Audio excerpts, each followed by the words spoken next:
Beyond the Bell, Bloomberg's comprehensive cross-platform coverage of the U.S. market close starts right now. And right now, we are 2 minutes away from the end of the trading day of the trading month. Romaine Bostick, Hyde, Taylor Riggs counting you down to the closing bell, here to help take us beyond the bell. It's our global simulcast with Carol Massar and Tim Stenovec. We welcome in our audiences across Bloomberg Television, Radio, and YouTube. And happy Monday, Carol. Looking at a market right now, higher by 3% on the NASDAQ, 3% on the Russell, and more than 2% on the S&P. We've had quite a rally in the last couple of days. A lot of investors coming in, buying the dip. I mean, it is broad-based buying, Tim, that we are seeing in today's session. This is the 10th day in a row that the S&P 500 has moved at least 1% in either direction. So it's not just you that's tired, guys. The S&P 500 has done a lot of work. This is energizing, Tim. Energizing. Yeah, it is energizing. I don't get paid for this. This is rebalancing, folks. Should we talk technicals? But we're seeing the best two-day rally on the NASDAQ since April 2020, when it moved some 7%, currently up 6.6% over those 2 days. Amazing. Well, and Tim was talking about some of the big moves that we've seen consecutively of 1% or more on the S&P. It is a terminal that we love when we talk about the NASDAQ has had 1% or more moves in either direction, and now 14 of the 20 January trading days. Wow. It has been really big moves in tech. And all of that, and it's still down 11% here from its all-time high. On a positive note, the S&P 500 did actually break above that 200-day moving average. If you follow technicals, that's a positive sign, right?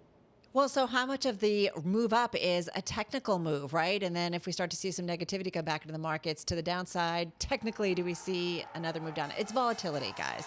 Yeah, that's an understatement here. A lot of volatility and a lot of folks predicting volatility ahead. For today, the Dow Jones Industrial Average looks like it's going to finish higher by about 1% here on a monthly basis. It's going to be down by about 3%. The S&P 500 going to finish the day right around 1.9%, back above 4,500 on a monthly basis. It's down about 5%. The NASDAQ Composite higher by about 470 points, or 3.4% here on the day. On the month, though, it is down about 9% and down more than 11% from its all-time high. And let's check the Russell 2000, which is, I guess, a relative outperformer here on the day. Higher by about 3% on a month, though, Carol, it's down about 9.7%. Yeah, it makes you wonder who's got it right. Is it what the month showed us or the last couple of days? Is this creating a new trend line into February? We'll see. As for the VIX, down almost 3 points in today's trading, but nonetheless, we continue to see that move around as much as we do the overall financial markets down. And Carol, it is pretty unbelievable. I think the chip makers, the SOX index is what, 5.25% higher on the day. Mm-hmm. That really reads through to some of the individual sectors that we're looking at on the S&P 500.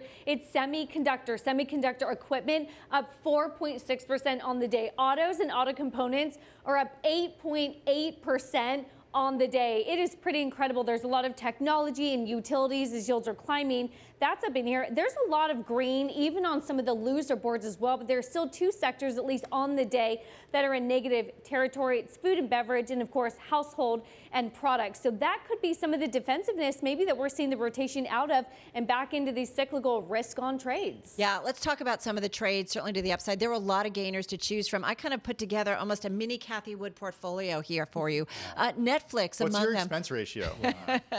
Oh, details. All right, Netflix up about 11% in today's session, continuing to get some love. It was Bill Ackman last week who was buying in. We saw the co-CEO Reed Hastings also put in about $20 million into shares.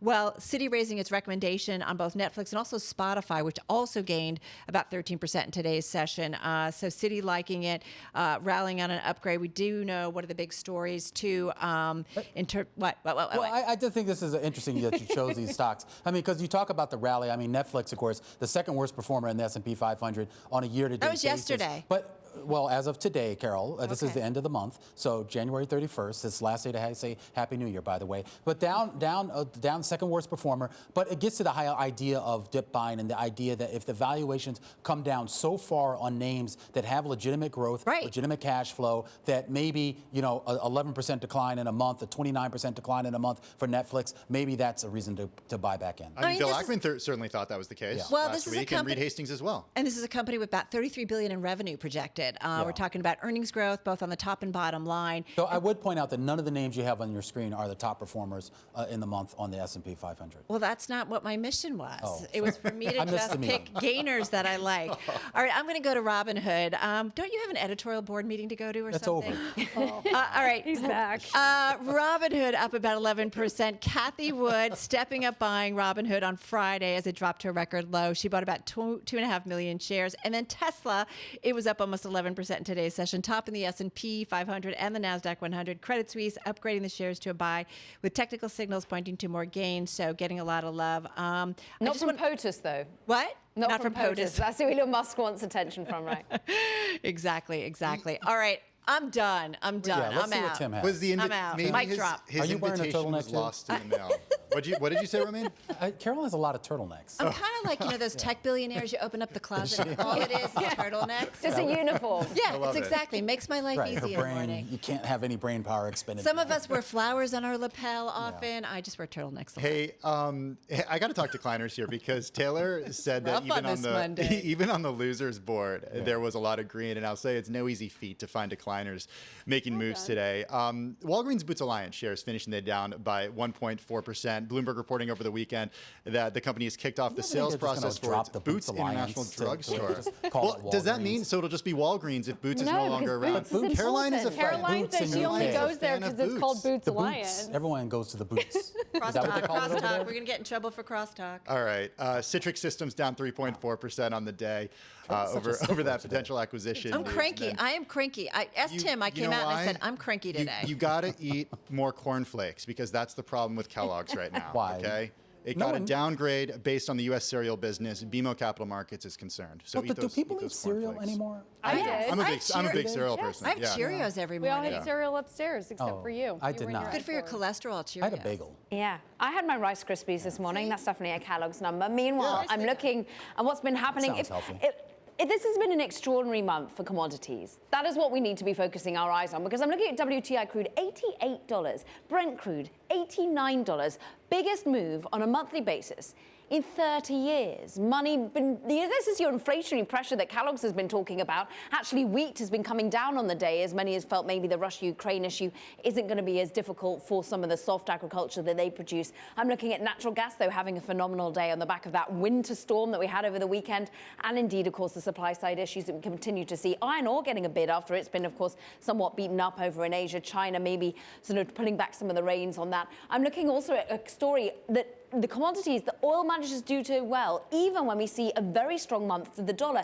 Today, the dollar index just pulls back somewhat, 0.6% lower. It is higher on the month, though, but we therefore catch a bid for those commodity-related FX pairs. Aussie dollar up 1.1%. We also see the euro maybe catching a bid. The traders are really trying to bait the ECB and the BOE ahead of their all-important central bank meetings this week. And sovereign bonds, selling out across the board. It was a really move out of German debt, Danish debt, French debt over the course of the day, Taylor. It was unbelievable. Caroline, when you talk about the course of the day, let's look at the course of the month for full faith and credit. The 2-year yield is really one we want to draw our attention to, given Romaine Bostick over the weekend saying maybe a 50 basis point hike in March isn't totally off the table. This is for the month. Take a look at this. You've had a 45 basis point move in the 2-year yield. You've just had 6 weeks of back-to-back moves, the biggest yield increase that we've had now going back almost since October of 2019. Yeah. So this is the rate of change. This is where we're having all conversations about valuations, the discount rate, the pressure that that's putting on valuations on the front end. But it's also, what? Just real quickly to Taylor. We saw 121 basis points at one point on the 2-year yield earlier today. But we're not seeing those types of moves necessarily in the long end. And I'm wondering, when does the flattening of the yield curve become a problem? When it inverts.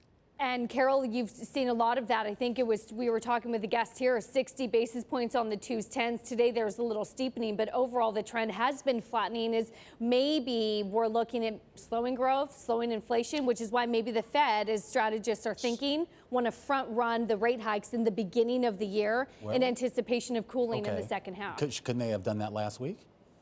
Well, no. Powell said he couldn't because he told everyone he'd wait till March. Oh, okay. Don't you think he has to wait? That's a long time away. But doesn't he have to wait to March? We No, don't. he doesn't. We're already talking about looking. No, we've had surprise They're moves still buying bonds. outside the meetings before.